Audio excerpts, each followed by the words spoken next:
Bugun hech kim qilmagan eksperiment o'tkazamiz. Mijozlarimiz orasida kim o'zini xotinini sevishini bekitmasa, o'sha mijozni shotini to'lab beramiz. Yuringlar jigarlar. Aka, Mimor o'zi eksperiment o'tdi, uylanganmisiz? Yo'q, uylanmaganman. Bu yoqda shuni uylandim. Aka, uzr, yoqimli ishlaqa. Qarang, hayot sizga bitta imkon berib, uylanish imkonini berganda, yana boshqatdan keyin uylangan bo'larmidingiz? Inson o'zi bir marta adashadi. Ahmoqman senga ikkinchi marta adash. Qo'y bo'ldi, aka, Mimor o'zi sajahlar chiqdi. Yoqimli ishlaqa. Keyin bu uyjonni ko'rganda aka uydan haydormasa bo'ldi. Bu mijozdan so'raymiz. Assalomu alaykum, aka, Mimor o'zi ishtahingizni o'qib qo'ydik. Qarang, bitta savolimiz bor edi.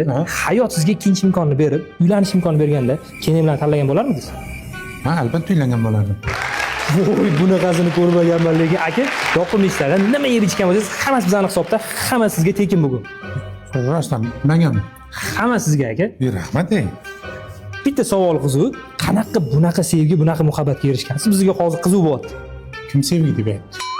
Men qaytadan uylanaman deb aytdim, sevaman deb aytmadim-ku. Chunki xotinim yana birovni o'ldirib yuborgandan ko'ra o'zim o'lib ketganim yaxshi-da.